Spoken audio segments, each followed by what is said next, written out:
What is up? Hey Aaron, how are you? I'm doing very well. I just had a nice podcast with a wonderful gentleman based in Maryland. Talked about hunting and hiking, meditation. It was a good conversation. So I'm looking forward to switching over to this one. Cool, man. So you mentioned a few of those things, and like in the last year and a half, everybody's been kind of forced into their own little bubbles, and a lot of people have been reconnecting with nature. I feel like you guys have been preparing for this for a long time. We're the band. We're the band. We're the soundtrack to COVID. Um, yeah, I feel the same way. I'm glad you said that. So many people I talk to talk about the dark side of what has occurred in the past 18 months, the alienation, the loneliness, the death, the paranoia, the fear that people have experienced. But I see the other side.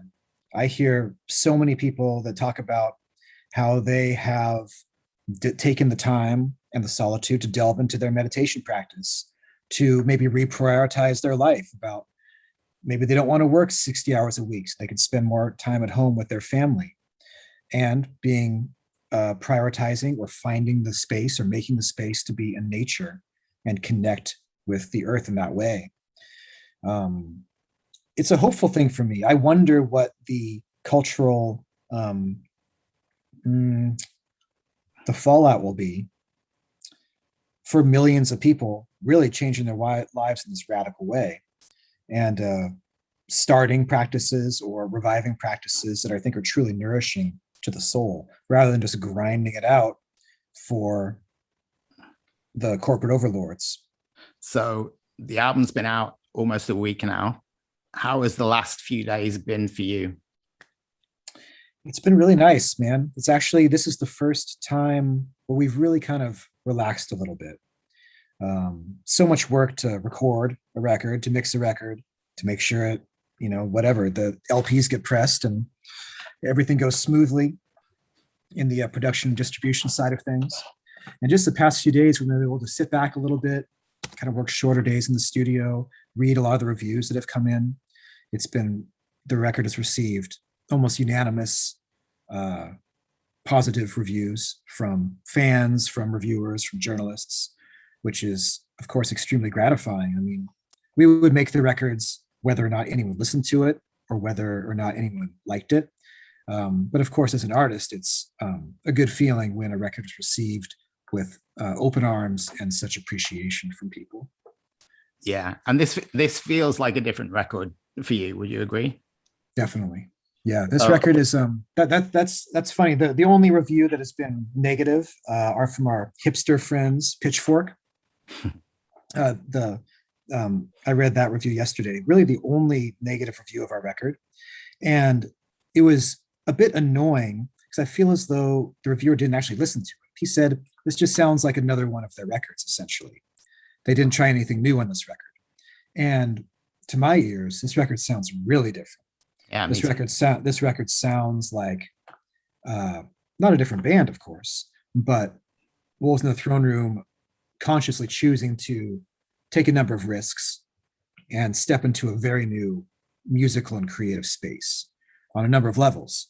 The way we record the record, the fact that Kody is writing material with us rather than just me and Nathan. And so that's one thing that kind of bothers me, is when I feel as though people don't pay attention to what seems to be very obvious to myself and to you, that this is a new record, has a very fresh energy. Like it or hate it, it's something new. Yeah, for sure. So you mentioned Kody there. I know Kody's been touring with the band for quite a while. What changed where you decided he was going to be introduced into the fold? It was not really a choice. Kody's been, as you mentioned, playing guitar with Wolves in the Throne Room since 2010 on stage, but it was always this clear distinction between me and Nathan are the band, and Kody's, a session guy. So he gets to live his life, have fun, go hiking, do whatever he does, and then when it's time to go on tour, he's there with us. But at the end of recording Thrice Woven, we all just realized, oh wait, Kody is in the band. He's like fully in the, the inner sanctum. It just happened. It feels like fate, because over the years there has been a third member in Wolves in the Throne Room, and it's always been a bit of a conflict between Nathan and myself and the third person, because Nathan and I have such a distinct idea of what we want to do, the spiritual orientation of the music, our influences, the bands that we loved growing up. And there's always been a bit of friction between me and Nathan and then the other person. And that friction can be good. I mean, creative tension can make really good records sometimes. But with Kody, that is not present. We really are vibrating on the same frequency, so to speak. We have the same background in terms of kind of being hiking metal punks, as Dark Throne might put it. You know, crusty metalheads, West Coast crusty metalheads from the 90s. And so we have that same background. And now as adults, we have the same desires about what we want life to be like, what we value, what we believe in, how we want the music to feel. These are the things that we hold in common, and it makes for a very strong bond. So I want to go back all the way to the beginning with you two as brothers. What music was playing around the house when you were growing up? We were like little kids. Yeah. My first memory of listening to music was what you'd call the oldies station. So I have these strong memories of living on a boat. We lived on a boat for a while. And there was a station that would play music from the 50s and 60s. And that's the first music I really remember as a kid. Can you remember any of the artists? Well, the Beach Boys. The classics. The classics. You know, it's like, in the States, it's called an oldie station. It's like a format, you know. Every city would have its own oldie station. Yeah, Beach Boys, Stones, Diana Ross and the Supremes, Aretha Franklin. That's the first music I remember hearing. My parents didn't play a ton of music around the house. Neither of them are very deep heads when it comes down to music. There's some Beatles records and some Rolling Stones records they put on sometimes. My mom's really the Neil Diamond. I think that's her favorite. My mom too. Moms everywhere, boomer moms everywhere agree. Neil Diamond.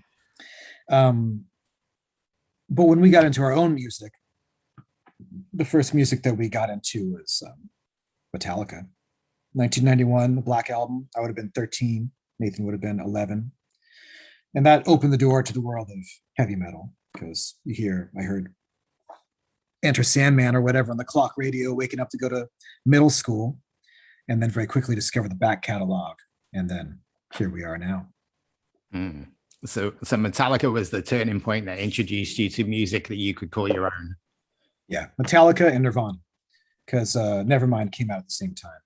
Yeah. And I'd heard Bleach. I had some like hipper friends who were like tuned into Nirvana and the overall Olympia underground scene that was occurring at that time. Right. I was only 12 or 13, so wasn't quite hip enough to be tuned in yet. But yeah, when Nevermind blew up, that was something. Maybe those were the two big influences: the punk, raw emotionality of Nirvana, and then the very calculated heavy metal swagger of Metallica as a starting point, and then going from there. Very shortly thereafter, discovering Florida death metal scene through the Death Is Just the Beginning compilations, which everyone in those days had a copy of those compilations, and that opened the door to death metal and then black metal shortly thereafter. And of course, at the same time, while we're listening to music that's coming from the outside world, we're also tuning into the DIY punk underground in Olympia and like the underground scene. And can you remember the moment where you kind of went, let's give this a go, let's get some instruments and start making some noise? Yeah. I think so. I'm trying to remember. This would have been in high school, so 15 years old. It's painful to even think about how We all have shitty, those moments. so bad. And then you think about a band like Ulver, whose first record was recorded when they were teenagers, and their Right. record's a classic. Our record from being 15, 16 years old, just nightmarish, just garbage. I think there might have been a strong White Zombie influence, just deeply unhip, deeply bad. But it's gotten better over the years. Yeah, I'd say so. Thanks. Obviously, people know you from the metal world, and there's an extremity to what you do, but there's also a very like emotional and very kind of chill element to what you do. Some of the new album, especially towards the end of the album, it feels like you're listening to a soundtrack to a movie in some way. So I assume that your music taste is quite broad. What's the kind of music that you listen to a lot that people might be surprised that you listen to? Surprise? Well, so much. Yeah, I do have very eclectic tastes, especially when it comes to like production. Because I have to listen to a lot of different kinds of music to figure out how to solve certain problems.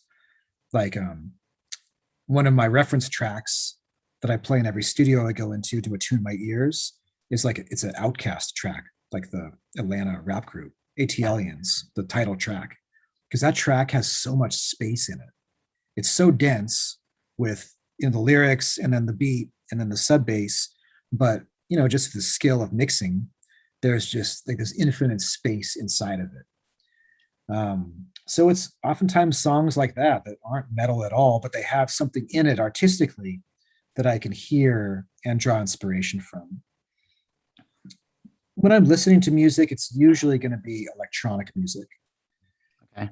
Because I'm super interested in, I like heavy drums, just drums that like rock and have power to them, no matter what genre I find those in. A few, like yesterday, I was listening to Digital Mystics, the dubstep pioneers, drums just heavy as shit, heavy as fuck. And so much a metal band could learn from Digital Mystics in terms of subtlety of technique, about how to go like deeper down into the root to find something that's like, what Bonham was tapping into, or what all the great heavy metal drummers are tapping into. It's not necessarily related to genre. It's like archetypal, human, deep drums that you can find anywhere if it's good. Yeah, that's really interesting.